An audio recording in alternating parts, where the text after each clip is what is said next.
Hello investor guys, क्या हाल चाल है आपके। उम्मीद करता हूँ सब बढ़िया होंगे। सो गाइस, इन्वेस्टर प्राइड की एक नई वीडियो में आप लोगों का फिर से स्वागत है। एंड गाइस, आज के वीडियो में हम लोग बात करने वाले हैं तीन ऐसे म्यूचुअल फंड के बारे में जो कि काफी फेमस है, काफी चर्चित है अपने अपने जगह पे। और गाइस, हो सकता है आप में से बहुत लोग इन तीनों में से किसी एक फंड में जरूर इन्वेस्ट करके रखा होगा। तो गाइस, आज की वीडियो में मैं बताने वाला हूँ कि अगर आप ऑलरेडी इन्वेस्टेड है इन तीनों में से किसी एक फंड में, तो क्या आपको अपना इन्वेस्टमेंट कंटिन्यू रखना चाहिए, मतलब आपको अपना एसआईपी कंटिन्यू रखना चाहिए इन तीनों में से किसी एक फंड में, या फिर अगर आप चाह रहे हैं कि फ्रेश इन्वेस्ट करें इन तीनों में से किसी एक फंड में, तो आपको इन्वेस्टमेंट करना चाहिए अभी के टाइम को देखते हुए। तो गाइस, इसी दोनों क्वेश्चन को मैं आंसर करने की कोशिश करूंगा आज के इस वीडियो में। और गाइस, अगर आप इंटरेस्टेड है एक ऐसे म्यूचुअल फंड पोर्टफोलियो में जो कि हाई रिस्क इन्वेस्टर के लिए है, यानी कि अगर आपका रिस्क एपेटाइट हाई है, तो आपके लिए मैंने गाइस एक ऑलरेडी म्यूचुअल फंड पोर्टफोलियो यानी कि मॉडल म्यूचुअल फंड पोर्टफोलियो मैंने आपके लिए बना रखा है। तो उस वीडियो का लिंक मैं आपको डिस्क्रिप्शन में दे दूंगा, या फिर आपको मिल जाएगा आई बटन में, या फिर आपको मिल जाएगा एंड स्क्रीन में। तो वो वीडियो भी आप जाके जरूर देख सकते हो। बट गाइस, ध्यान रहे आपका रिस्क एपेटाइट हाई है तभी वो पोर्टफोलियो आपके लिए सुटेबल हो सकता है। So guys, let's start with the video without any further delay. But guys, customary line तो बोलना ही पड़ेगा ना यहाँ पे। आप लोग चैनल सब्सक्राइब करते नहीं यार, तो इसीलिए बोलना तो पड़ेगा। तो प्लीज सब्सक्राइब करो चैनल को, एंड साथ के साथ गाइस नोटिफिकेशन बेल भी ऑन कर लेना, ताकि जब भी मैं वीडियो डालूंगा सारे वीडियो का नोटिफिकेशन आपको टाइम टाइम पे मिल जाएगा। गाइस बता दो, अगर आप नोटिफिकेशन बेल ऑन करके ऑल पे नहीं क्लिक करोगे तो मेरे वीडियो का नोटिफिकेशन ही नहीं मिलेगा। गाइस ध्यान रहे, नोटिफिकेशन बेल ऑन करके ऑल पे जरूर क्लिक कर लेना है, तभी मेरे वीडियो का नोटिफिकेशन आपको टाइम टाइम पे मिल पाएगा। वैसे गाइस बता दूं कि इस चैनल पे मैं आपके लिए stock analysis, mutual fund reviews and आपके जो पर्सनल फाइनेंस होता है, लाइक एफडी में इन्वेस्ट करना है या नहीं करना है, आपको पीपीएफ वगैरह में इन्वेस्ट करना है या नहीं करना है, टैक्सेशन के ऊपर आपका कोई क्वेरी है गाइस, तो उससे रिलेटेड भी बातें मैं करता हूं इस चैनल पे। तो चैनल को जरूर सब्सक्राइब करके रखना गाइस, एंड साथ के साथ जैसे मैंने आपको बताया कि नोटिफिकेशन बेल ऑन करके ऑल पे जरूर क्लिक कर लेना है। और गाइस बता दूं कि आज जो हम लोग कंपैरिजन करने वाले हैं, यहाँ पे तीन फंड हमने लिया हुआ है। सबसे पहला फंड है आपका एक्सिस ग्रोथ अपॉर्चुनिटी फंड, दूसरा है आपका Mir asset emerging blue chip fund, and तीसरा है गाइस आपका Canara Robeco emerging equity fund. तो गाइस, ये तीनों के तीनों फंड देखिए तो आपका large and mid cap category से बिलोंग करता है। और गाइस, तीनों ही फंड अपने अपने जगह पे काफी बेहतर परफॉर्मेंस दिया हुआ है। बट यहाँ पे देखना ये है कि गाइस, तीनों में से बेस्ट फंड कौन सा निकल के आता है जिसमें आपको इन्वेस्ट करना चाहिए, या फिर आप ऑलरेडी इन्वेस्टेड है तो आपको उसमें एसआईपी कंटिन्यू करना चाहिए या नहीं करना चाहिए। और गाइस, कंपैरिजन के लिए हम लोग डिफरेंट पैरामीटर यूज करने वाले हैं आज के इस वीडियो में। तो सबसे पहला पैरामीटर है गाइस, वो है आपका एसेट अंडर मैनेजमेंट का, या फिर आप कह लो कि फंड साइज की बात करेंगे हम लोग सबसे पहले। तो चलिए गाइस, स्टार्ट करते हैं अपना आज का वीडियो और बात करते हैं फंड साइज के ऊपर। So guys first of all let's talk about fund size. तो फंड साइज की बात करेंगे तो एक्सिस ग्रोथ अपॉर्चुनिटी फंड का जो फंड साइज है वो है आपका 7211 करोड़ का। Mirae asset emerging blue chip fund की बात करेंगे तो इसका जो फंड साइज है that is somewhere around 21389 crore. And guys lastly will talk about Canara Robeco emerging equity fund, then fund size of this particular fund is 13023 crore का। तो गाइस यहाँ पे देखें तो सबसे हाईएस्ट फंड साइज जो निकल के आ रहा है वो है आपका Mir asset emerging blue chip fund का, और उसके बाद देखेगा तो आपका Canara Robeco emerging equity fund का। तो गाइस मैं बता दूं कि एक फंड का फंड साइज बहुत ज्यादा होता है वो भी अच्छा नहीं माना जाता है, और बहुत कम होता है वो भी अच्छा नहीं माना जाता है। गाइस कहने का मतलब ये है कि फंड साइज एकदम एक्सट्रीम अपर साइड पे नहीं होना चाहिए और एक्सट्रीम लोअर साइड में नहीं होना चाहिए। दोनों कंडीशन में गाइस अच्छा नहीं माना जाता है। तो गाइस इसीलिए फंड साइज कहीं ना कहीं मिड में रहता है तो वो ज्यादा बेटर माना जाता है। लाइक आपको 5000 से लेकर 10000 करोड़ के आसपास में, तो वो ज्यादा बेहतर माना जाता है। इसके पीछे रीजन ये है गाइस कि अगर एक फंड का फंड साइज बहुत ज्यादा हो जाता है तो उसके इसमें जो फंड मैनेजर है उसका एफिशिएंसी बहुत कम हो जाता है, and because of that fund का जो एफिशिएंसी है वो कम होता है। And guys consequently long term में देखें तो फंड का जो परफॉर्मेंस है उस पर काफी अच्छा खासा इंपैक्ट आ जाता है। तो गाइस इसीलिए बहुत ज्यादा फंड साइज वाले फंड है उसमें भी आपको इन्वेस्ट नहीं करना चाहिए, और बहुत कम फंड साइज वाले फंड है उसमें भी इन्वेस्ट नहीं करना चाहिए आपको। तो गाइस यहाँ पे देखें तो मेरे हिसाब से सबसे बेस्ट फंड जो निकल के आता है in term of fund size, that fund is axis growth opportunity fund, क्योंकि इसका फंड साइज देखें तो बहुत कम भी नहीं है और बहुत ज्यादा भी नहीं है। 5000 करोड़ से लेकर 10000 करोड़ के बीच में, जो कि काफी अच्छा फंड साइज माना जाता है। तो गाइस ये रही बात आपका फंड साइज का। Now let's talk about expense ratio. तो गाइस बात करें एक्सपेंस रेशियो का, तो एक्सिस ग्रोथ अपॉर्चुनिटी फंड का जो एक्सपेंस रेशियो है वो है आपका 0.54%। Mirae asset emerging blue chip fund की बात करें तो इसका जो एक्सपेंस रेशियो है वो आपका 0.7% का। वहीं गाइस बात करें Canara Robeco emerging equity fund का, तो इसका जो एक्सपेंस रेशियो है वो आपका 0.57%। एंड गाइस बात करें कैटेगरी एवरेज का, तो कैटेगरी एवरेज का जो एक्सपेंस रेशियो है वो है आपका 0.95% का। तो गाइस यहाँ पे देखें तो तीनों ही फंड अपने कैटेगरी एवरेज से कम एक्सपेंस रेशियो चार्ज कर रही है। तो गाइस यहाँ पे देखें तो तीनों ही फंड अपने कैटेगरी एवरेज से कम एक्सपेंस रेशियो चार्ज कर रही है, जो कि काफी अच्छी बात है। बट गाइस यहाँ पे देखें तो तीनों फंड में सबसे कम कौन चार्ज करता है, तो वो है आपका एक्सिस ग्रोथ अपॉर्चुनिटी फंड। तो guys again in term of expense ratio देखें तो आपका एक्सिस ग्रोथ अपॉर्चुनिटी फंड काफी अच्छा दिख रहा है, क्योंकि इसका एक्सपेंस रेशियो सबसे कम है यहाँ पे। तो गाइस ये रही बात आपका एक्सपेंस रेशियो का। अब चलिए गाइस बात कर लेते हैं पास्ट परफॉर्मेंस का, और यहाँ पे हम लोग देखेंगे कि अगर किसी ने वन टाइम इन्वेस्ट किया है तो उसका क्या परफॉर्मेंस रहा है over the period of last 1 year, last 3 year and last 5 year. Similarly guys हम लोग ये भी देखेंगे कि अगर किसी ने एसआईपी इन्वेस्टमेंट किया हुआ है तो उसका क्या परफॉर्मेंस रहा है over the period of last 1 year, last 3 year and last 5 year. तो गाइस बात करें वन टाइम इन्वेस्टमेंट का, तो यहाँ पे सबसे पहले बात करते हैं लास्ट 1 ईयर का। तो लास्ट 1 ईयर में देखें तो एक्सिस ग्रोथ अपॉर्चुनिटी फंड का जो रिटर्न है गाइस वो है आपका -2.83%। 0.9% का। Mirae asset emerging blue chip fund की बात करेंगे तो इसका जो परफॉर्मेंस है लास्ट 1 ईयर में वो है आपका नेगेटिव 0.28% का।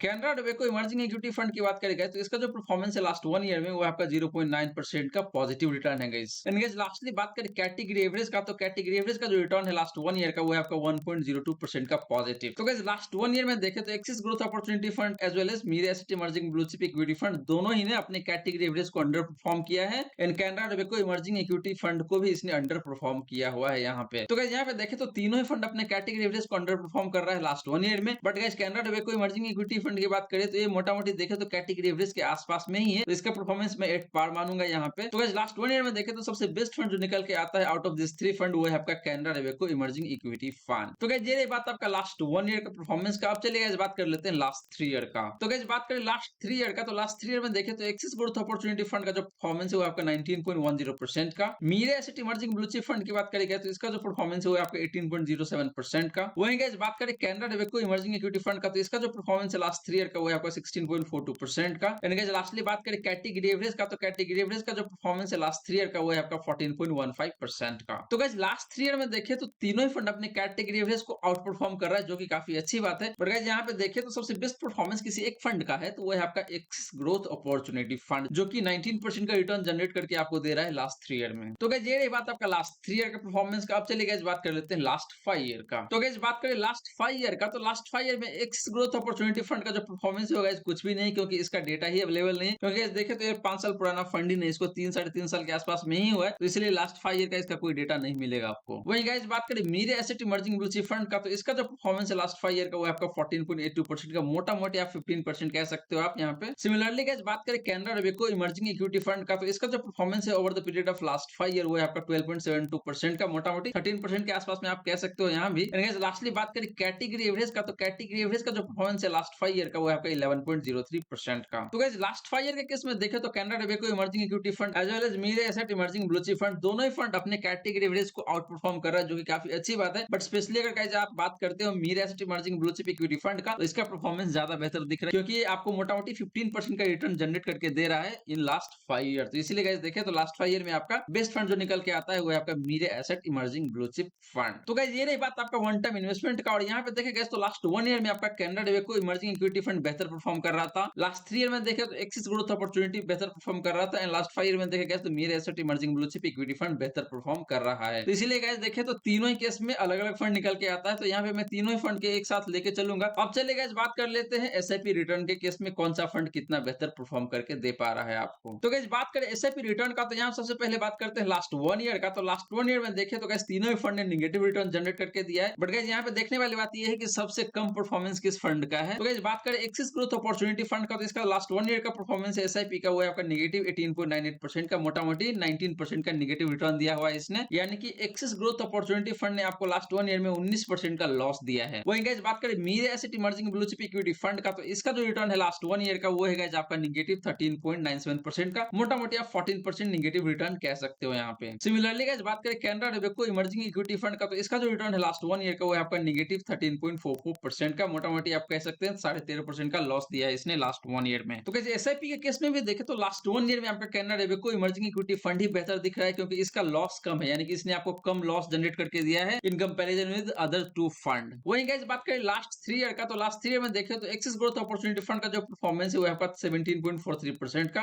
और गाइस यहाँ पे पॉजिटिव रिटर्न है। सिमिलरली गाइस बात करें Mirae asset emerging blue chip fund का, तो इसका जो रिटर्न है लास्ट 3 ईयर का वो आपका 18.79% का, मोटा मोटी 19% कह सकते हो आप यहाँ पे। सिमिलरली गाइस बात करें Canara Robeco emerging equity fund का, तो इसका जो परफॉर्मेंस है लास्ट 3 ईयर में वो है आपका 17.72% का, मोटा मोटी 18% इसका भी आप कह सकते हो। तो गाइस लास्ट 3 ईयर में देखो तो यहाँ पे Mirae asset emerging blue chip fund ज्यादा बेहतर परफॉर्म करके दे रहा है, और उसके बाद देखें तो आपका Canara Robeco emerging equity fund का परफॉर्मेंस बेहतर है। वहीं गाइस बात करें लास्ट 5 ईयर का, तो लास्ट 5 ईयर में जैसे मैंने आपको बताया है कि एक्सिस ग्रोथ अपॉर्चुनिटी फंड का तो कोई डेटा ही नहीं है, तो इसलिए आपको यहाँ पे एनए दिखेगा। बट गाइस बात करें Mirae asset emerging blue chip fund का, तो इसका जो परफॉर्मेंस है लास्ट 5 ईयर में वो आपका 16.67% का। Canara Robeco emerging equity fund की बात करेंगे तो इसका जो परफॉर्मेंस है वो आपका 14.58% का। तो गाइस लास्ट 5 ईयर में देखें तो क्लियरली आपका Mirae asset emerging blue chip fund बेहतर परफॉर्म करता हुआ नजर आ रहा है यहाँ पे आप। तो गाइस ये रही बात आपका एसआईपी रिटर्न का। और यहाँ पे देखें तो गाइस लास्ट 1 ईयर में जैसे मैंने आपको बताया Canara Robeco emerging equity fund ज्यादा बेहतर परफॉर्म कर रहा है। लास्ट 3 ईयर में देखेगा तो Mirae asset emerging blue chip fund का परफॉर्मेंस काफी बेहतर है, but guys Canara Robeco emerging equity fund का भी परफॉर्मेंस उतना खराब नहीं, सिर्फ 1% कम है आपका Mirae asset emerging blue chip fund same. But guys last 5 में देखें तो Mirae asset emerging blue chip fund मोटा-मोटी 2% एक्स्ट्रा रिटर्न जनरेट करके दे रहा है in comparison with Canara Robeco emerging equity fund. तो गाइस यहाँ पे अगर हम ओवरऑल बात करें हिस्टोरिकल परफॉर्मेंस का, तो मिक्स अप परफॉर्मेंस है यहाँ पे तीनों ही फंड का। किसी-किसी केस में गाइस हमने देखा कि एक्सिस ग्रोथ अपॉर्चुनिटी फंड का परफॉर्मेंस बेहतर है, किसी केस में हमने देखा कि Canara Robeco emerging equity fund का परफॉर्मेंस बेहतर है। स्पेशली गाइस अगर मैं बात करूं रिसेंट पास्ट का, तो रिसेंट पास्ट में आपका Canara Robeco emerging equity fund बेहतर परफॉर्म करता हुआ नजर आ रहा है। बट गाइस अगर आप बात करते हैं लॉन्ग टर्म का, तो लॉन्ग टर्म के केस में आपका Mirae asset emerging blue chip fund बेहतर परफॉर्म कर रहा है। And guys Axis growth opportunity fund की बात करें तो लास्ट 3 ईयर में इसने वन टाइम के केस में काफी बेहतर परफॉर्मेंस दिया हुआ है। तो गाइस ये रही बात आपका ओवरऑल हिस्टोरिकल परफॉर्मेंस की बात। अब चलिए गाइस बात कर लेते हैं पोर्टफोलियो एलोकेशन का। तो गाइस इक्विटी एलोकेशन की अगर बात करें यहाँ पे, तो एक्सिस ग्रोथ अपॉर्चुनिटी फंड का जो एलोकेशन है इक्विटी में वो है आपका 93.54% का। Mirae asset emerging blue chip fund की बात करेंगे तो इसका जो एलोकेशन है इक्विटी में वो है आपका 99.58% का। Canara Robeco emerging equity fund की बात करेंगे तो इसका जो एलोकेशन इक्विटी में वो है आपका 94.57% का। तो गाइस यहाँ देखें तो सबसे हाईएस्ट एलोकेशन इक्विटी में किसी एक फंड का है तो वो है आपका Mirae asset emerging blue chip fund का, एंड सबसे कम किसी एक फंड का है तो वो आपका एक्सिस ग्रोथ अपॉर्चुनिटी फंड का। वहीं गाइस बात करें डेट एलोकेशन का, तो डेट में तीनों ही फंड 0% इन्वेस्ट कर रहा है, मतलब वहां पे कोई भी एलोकेशन नहीं है। एंड गाइस सिमिलरली बात करें अदर एसेट क्लास का, तो अदर एसेट क्लास के केस में देखें तो एक्सिस ग्रोथ अपॉर्चुनिटी फंड का जो एलोकेशन है वो आपका 6.46% का। Mirae asset emerging blue chip fund की बात करेंगे तो 0.42% का। एंड गाइस बात करें Canara Robeco emerging equity fund का, तो इसका जो एलोकेशन है अदर एसेट क्लास में वो है आपका 5.43% का। तो गाइस पोर्टफोलियो एलोकेशन के केस में देखें तो मोटा-मोटी सिमिलर सा एलोकेशन है तीनों फंड का। हाँ, सबसे हाईएस्ट एलोकेशन इक्विटी में देखें तो Mirae asset emerging blue chip fund का है। बट गाइस यहाँ पे देखें तो तीनों ही फंड अपने-अपने जगह पे ठीक है, मुझे कहीं कोई दिक्कत वाली बात तो लगता नहीं है यहाँ पे। तो गाइस ये रही बात आपका पोर्टफोलियो एलोकेशन का। अब चलिए गाइस बात कर लेते हैं इक्विटी एलोकेशन का, यानी कि इक्विटी में जितना परसेंट एलोकेट किया है उसको फर्दर मार्केट कैप के हिसाब से देखें तो कहाँ-कहाँ कितना-कितना पैसे एलोकेट किया हुआ है। लाइक आपका लार्ज कैप स्टॉक्स में कितना है, मिड कैप में कितना है, स्मॉल कैप में कितना है, या फिर अदर स्टॉक्स में कितना एलोकेशन किया गया है। तो गाइस बात करें इक्विटी एलोकेशन का, तो यहाँ हम लोग सबसे पहले बात करते हैं लार्ज कैप स्टॉक्स का। तो गाइस लार्ज कैप स्टॉक्स में देखें तो एक्सिस ग्रोथ अपॉर्चुनिटी फंड का जो एलोकेशन है वो आपका 22.03% का। Mirae asset emerging blue chip fund की बात करेंगे तो इसका जो एलोकेशन है लार्ज कैप में वो आपका 46.8% का। Canara Robeco emerging equity fund की बात करेंगे तो इसका जो एलोकेशन है लार्ज कैप स्टॉक्स में वो आपका 42.52% का। तो गाइस लार्ज कैप में देखें तो सबसे हाईएस्ट एलोकेशन आपका है Mirae asset emerging blue chip fund का, यानी गाइस सबसे कम एलोकेशन किसी एक फंड का है तो वो आपका एक्सिस ग्रोथ अपॉर्चुनिटी फंड का। गाइस यहाँ पे एक कैच है जिसकी वजह से देखें तो एक्सिस ग्रोथ अपॉर्चुनिटी फंड का एलोकेशन लार्ज कैप स्टॉक्स में काफी कम दिख रहा है, लेकिन एक्चुअल में ऐसा है नहीं। तो गाइस ये रही बात आपका लार्ज कैप एलोकेशन का। वहीं गाइस बात करें मिड कैप एलोकेशन का, तो मिड कैप के केस में देखिए तो एक्सिस ग्रोथ अपॉर्चुनिटी फंड का जो एलोकेशन है वो आपका 22.61% का। Mirae asset emerging blue chip fund की बात करेंगे तो इसका जो एलोकेशन है मिड कैप में वो आपका 25.76% का। यानी गाइस बात करें Canara Robeco emerging equity fund का, तो इसका जो एलोकेशन है मिड कैप में वो आपका 28.4% का। तो गाइस मिड कैप के केस में देखें तो सबसे हाईएस्ट एलोकेशन किसी एक फंड का है तो वो आपका Canara Robeco emerging equity fund का। सिमिलरली गाइस बात करें स्मॉल कैप एलोकेशन का, तो स्मॉल कैप के केस में देखें तो एक्सिस ग्रोथ अपॉर्चुनिटी फंड का जो एलोकेशन है वो है आपका 12.43% का। Mirae asset emerging blue chip fund की बात करेंगे तो इसका जो एलोकेशन है स्मॉल कैप में वो आपका 8.25% का। एंड गाइस बात करें Canara Robeco emerging equity fund का, तो इसका जो एलोकेशन है स्मॉल कैप में वो आपका 4.80% का, मोटा-मोटी 5% कह सकते हो आप। तो गाइस यहाँ देखें तो सबसे हाईएस्ट एलोकेशन किसी एक फंड का स्मॉल कैप में, तो वो है आपका एक्सिस ग्रोथ अपॉर्चुनिटी फंड का। एंड गाइस लास्टली बात करें अदर का, तो अदर के केस में देखें तो एक्सिस ग्रोथ अपॉर्चुनिटी फंड का जो एलोकेशन है वो आपका 36.47% का, जो कि गाइस काफी ज्यादा है। गाइस बता दूं मैं आपको कि यहाँ पे देखें तो मोटा-मोटी 18% के आसपास का जो एलोकेशन है वो है फॉरेन इक्विटी, यानी कि गाइस फॉरेन स्टॉक में जो इन्वेस्ट किया गया है वो पोर्शन आपको अदर वाले कैटेगरी में ही दिख रहा है। तो 18% का जो एलोकेशन है फॉरेन स्टॉक्स में वो आपको 36.47% में इंक्लूडेड है। तो इसीलिए गाइस आपको लार्ज कैप में यहाँ पे कम दिख रहा है एंड अदर के केस में आपको ज्यादा दिख रहा है। बट गाइस आपको बता दूं कि यहाँ पे देखें तो आपका जो नेस्डैक जो ब्लू चिप स्टॉक्स है वो है सारे के सारे, तो अगर उसको आप देखें तो एक तरीके से लार्ज कैप स्टॉक्स ही मान सकते हो। लेकिन गाइस सिंस ये सारे के सारे फॉरेन स्टॉक्स है तो इसका कोई कैटेगरी नहीं माना जाता है इंडिया में, तो इसीलिए इसको आप लार्ज कैप में इंक्लूड नहीं कर सकते, लेकिन practically 2000 large cap stocks only. वहीं गाइस बात करें Mirae asset emerging blue chip fund का, तो इसका जो अदर में एलोकेशन है वो आपका 18.75% का। एंड गाइस लास्टली बात करें Canara Robeco emerging equity fund का, तो इसका जो एलोकेशन है अदर में आपका 18.85% का। तो गाइस यहाँ पे देखें तो सबसे हाईएस्ट एलोकेशन किसी एक फंड का है अदर स्टॉक्स में, तो वो है आपका Canara Robeco emerging equity fund का। गाइस मैं यहाँ पे एक्सिस ग्रोथ अपॉर्चुनिटी फंड को काउंट नहीं कर रहा हूँ, क्योंकि यहाँ पे देखें तो मोटा-मोटी सारे के सारे जो फॉरेन इक्विटी है वो इंक्लूडेड है 18% का। तो अगर आप 18% माइनस कर देंगे तो सिर्फ 18% के आसपास में ही बच जाएगा। तो इसीलिए गाइस यहाँ पे देखें तो अदर स्टॉक्स में सबसे कम एलोकेशन किसी एक फंड का है तो वो आपका एक्सिस ग्रोथ अपॉर्चुनिटी फंड का, एंड सबसे हाईएस्ट किसी एक फंड का है तो वो आपका Canara Robeco emerging equity fund का। तो गाइस इक्विटी एलोकेशन के केस में भी देखें तो तीनों ही फंड अपने-अपने जगह पे ठीक है, कहीं कोई दिक्कत वाली बात मुझे लगता नहीं है यहाँ पे। तो गाइस ये रही बात आपका इक्विटी एलोकेशन का। अब चलिए गाइस बात कर लेते हैं टॉप 10 होल्डिंग का। तो गाइस बात करें टॉप 10 होल्डिंग का, तो सबसे पहले बात करते हैं एक्सिस ग्रोथ अपॉर्चुनिटी फंड का। तो यहाँ पे देखिए गाइस तो आपको दिखेगा Bajaj Finance, PI Industry Limited, Tata Elxsi, Avenue Supermart, Torrent Power, Cholamandalam Investment and Finance, Finance, Info Edge, Astral Limited, Coforge and Sundaram Finance Limited. तो गाइस यहाँ पे देखो तो मोटामोटी आपको कुछ लार्ज कैप स्टॉक्स भी दिखेगा, तो कुछ मिड कैप स्टॉक्स भी दिखेगा, लेकिन गाइस यहाँ पे आपको काफी सारे डाउन रेड एरो दिख रहा है। इसका मतलब ये है इस फंड ने इन सारे स्टॉक्स में अपना स्टेक कम किया है, और जहाँ पे आपको ग्रीन अप एरो दिख रहा है इसका मतलब ये है कि इस फंड ने उस स्टॉक में अपना स्टेक बढ़ाया हुआ है, जैसे आपका टाटा एलेक्सी हो गया या फिर एवेन्यू सुपरमार्ट हो गया। तो गाइस टॉप 10 में देखिए तो 10 में से 8 स्टॉक ऐसे हैं जिसमें इस फंड ने अपना स्टेक कम किया हुआ है यहाँ पे। तो गाइस ये रही बात आपका top 10 holding of axis growth opportunity fund. अब गाइस बात कर लेते हैं मेरे asset emerging blue chip fund का टॉप 10 होल्डिंग का। तो गाइस यहाँ पे देखिए तो आपका आईसीआईसी बैंक है, फिर आपका एचडीएफसी बैंक है, इन्फोसिस हो गया, एक्सिस बैंक हो गया, रिलायंस इंडस्ट्री हो गया, स्टेट बैंक ऑफ इंडिया हो गया, एसकेएफ इंडिया हो गया, गाइस मैक्स फाइनेंशियल सर्विस हो गया, श्रीराम ट्रांसपोर्ट फाइनेंस हो गया। गाइस लास्टली देखो तो यहाँ पे सन फार्मा भी आपको दिखेगा। तो गाइस यहाँ पे देखे तो Mirae asset emerging blue chip fund ने ICICI bank and HDFC bank में अपना स्टेक बढ़ाया हुआ है, एंड सिमिलरली गाइस इसने SKF India and Max financial service में भी अपना स्टेक बढ़ाया हुआ है, लेकिन गाइस बाकी के जो 6 स्टॉक्स है उसमें अपना स्टेक कम किया है इस फंड ने। तो गाइस ये रही बात आपका top 10 holding of Mirae asset emerging blue chip fund. अब चलिए गाइस बात कर लेते हैं टॉप 10 होल्डिंग ऑफ कैनरा डेवेको इमर्जिंग इक्विटी फंड का। तो गाइस यहाँ पे देखें तो सबसे पहला स्टॉक आपको दिखेगा वो है आपका आईसीआईसी बैंक, फिर एचडीएफसी बैंक, फिर रिलायंस इंडस्ट्री, फिर इन्फोसिस। उसके बाद देखेगा तो स्टेट बैंक ऑफ इंडिया, फिर एक्सिस बैंक लिमिटेड, फिर मैक्स हेल्थ हो गया, फिर बजाज फाइनेंस, फिर Minda Industry and lastly guys Bharti Airtel Limited. तो गाइस यहाँ पे देखें तो कैनरा डेवेको इमर्जिंग इक्विटी फंड ने काफी सारे स्टॉक्स में अपना स्टेक बढ़ाया हुआ है। अगर बात करते हैं टॉप 10 होल्डिंग का, गाइस यहाँ पे देखें तो 10 में से 6 स्टॉक ऐसे हैं जिसमें इस फंड ने अपना स्टेक बढ़ाया है, एंड 4 स्टॉक्स ऐसा है जिसमें इसने अपना स्टेक कम किया हुआ है। तो गाइस ये रही बात आपका कैनरा डेवेको इमर्जिंग इक्विटी फंड का। और गाइस यहाँ पे देखें तो तीनों फंड अपने अपने जगह पे ठीक है, कहीं कोई दिक्कत वाली बात नहीं है। और गाइस यहाँ पे आपको ओवरलैपिंग मिलेगा, ऐसा नहीं है कि बिल्कुल ओवरलैपिंग नहीं मिलेगा, ओवरलैपिंग है लेकिन 100% ओवरलैपिंग आपको नहीं मिलेगा यहाँ पे। तो गाइस ये रही बात आपका टॉप 10 होल्डिंग का। अब चलिए गाइस बात कर लेते हैं डिफरेंट रिस्क रेशियोज का।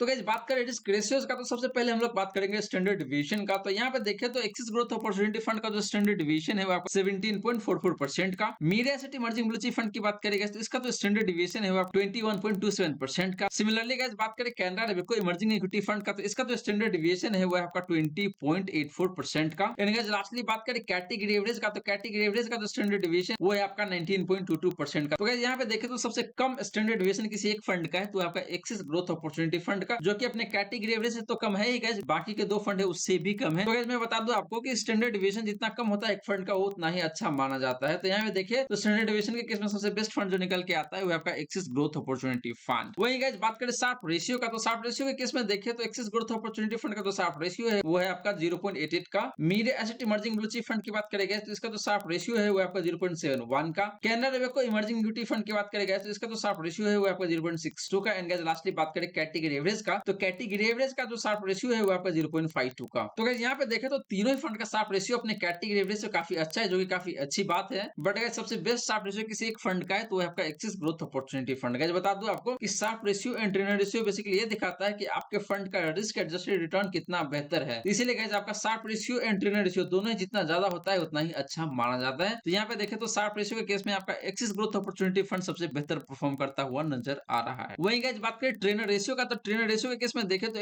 एक्सिस ग्रोथ अपॉर्चुनिटी फंड का जो ट्रेनर रेशियो है वो आपका 0.21 का। Media asset emerging blue chip fund की बात करेंगे तो इसका जो ट्रेनर रेशियो है वो आपका 0.15 का। कैनरा डेवेको इमर्जिंग इक्विटी फंड की बात करेंगे तो इसका जो ट्रेनर रेशियो है वो आपका 0.14 का। एंड गाइस बात करें कैटेगरी एवरेज का, तो कैटेगरी एवरेज का जो ट्रेनर रेशियो है वो आपका 0.12 का। तो गाइस अगेन इनके सब ट्रेनर रेशियो देखें तो तीनों ही फंड काफी बेहतर परफॉर्म कर रहा है in comparison with category average. लेकिन सबसे बेस्ट फंड जो निकल के आता है यहाँ पे वो है आपका एक्सिस ग्रोथ अपॉर्चुनिटी फंड, क्योंकि इसका ट्रेनर रेशियो देखिए तो सबसे हाईएस्ट यहाँ पे है। एंड गाइस जैसे मैंने आपको बताया कि अगर किसी एक फंड का ट्रेनर रेशियो ज्यादा है तो वो ज्यादा बेहतर माना जाता है, सिमिलरली शार्प रेशियो ज्यादा है तो वो ज्यादा बेहतर माना जाता है। तो गाइस ये रही बात आपका ट्रेनर रेशियो का। और यहाँ पे जैसे मैंने आपको बताया कि सबसे बेस्ट फंड जो निकल के आता है वो है आपका एक्सिस ग्रोथ अपॉर्चुनिटी फंड। वही गाइस बात करें जेनसेन अल्फा का, तो जेनसेन अल्फा का मतलब गाइस ये हो जाता है कि अगर कोई एक फंड है वो फंड अपने बेंचमार्क इंडेक्स के कंपैरिजन में कितना खराब या फिर कितना अच्छा परफॉर्म कर रहा है उसको इंडिकेट करता है। तो गाइस अगर एक फंड का जेनसेन अल्फा ज्यादा होता है इसका मतलब ये है कि वो अपने बेंचमार्क इंडेक्स के कंपैरिजन में ज्यादा अच्छा परफॉर्म करके दे पा रहा है आपको। तो इसीलिए जेनसेन अल्फा भी जितना ज्यादा होता है उतना ही अच्छा माना जाता है। तो गाइस बात करें एक्सिस ग्रोथ अपॉर्चुनिटी फंड का, तो इसका जो जेनसेन अल्फा है वो है गाइस आपका 5.63% का। वहीं गाइस बात करें मेरे asset emerging blue chip fund का, तो इसका जो जेनसेन अल्फा है गाइस वो है आपका 2.25% का। सिमिलरली गाइस बात करें कैनरा डेवेको इमर्जिंग इक्विटी फंड का, तो इसका जो जेनसेन अल्फा है वो आपका 0.48% का। एंड गाइस बात करें कैटेगरी एवरेज का, तो कैटेगरी एवरेज का जो जेनसेन अल्फा है गाइस वो है आपका 1.51% का। तो गाइस यहाँ पे देखें तो Axis growth opportunity fund and Mirae asset emerging blue chip fund अपने कैटेगरी एवरेज को आउट परफॉर्म कर रहा है इनके सब Jensen alpha. But guys Canara डेवेको इमर्जिंग इक्विटी फंड का जो जेनसेन अल्फा है वो उतना अच्छा नहीं है, वो अपने कैटेगरी एवरेज को अंडर परफॉर्म कर रहा है। बट गाइस सबसे बेस्ट फंड जो निकल के आता है जेनसेन अल्फा के केस में वो है आपका एक्सिस ग्रोथ अपॉर्चुनिटी फंड, क्योंकि जिसका जो अल्फा है मोटा मोटी देखें तो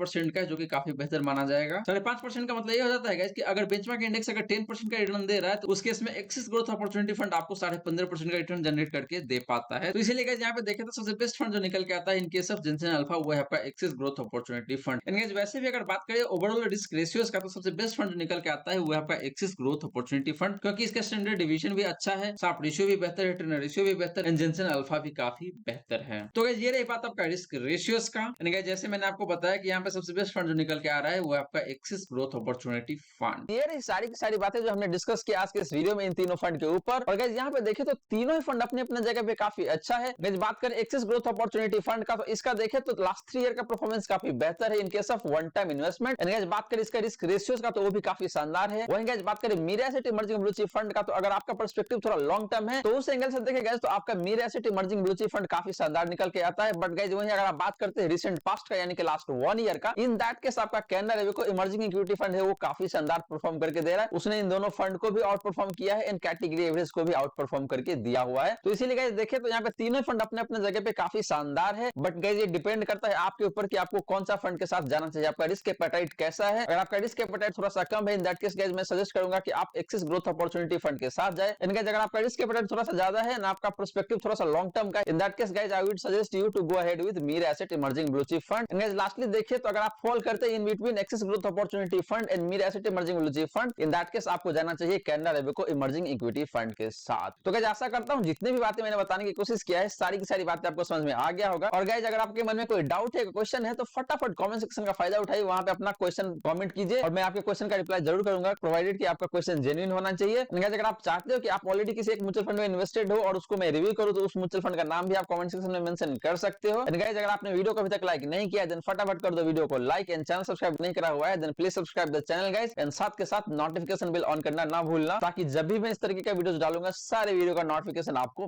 मिल जाएगा। तो guys thank you so much for watching this video, मिलते हैं अगले वीडियो में। जय हिंद, जय भारत।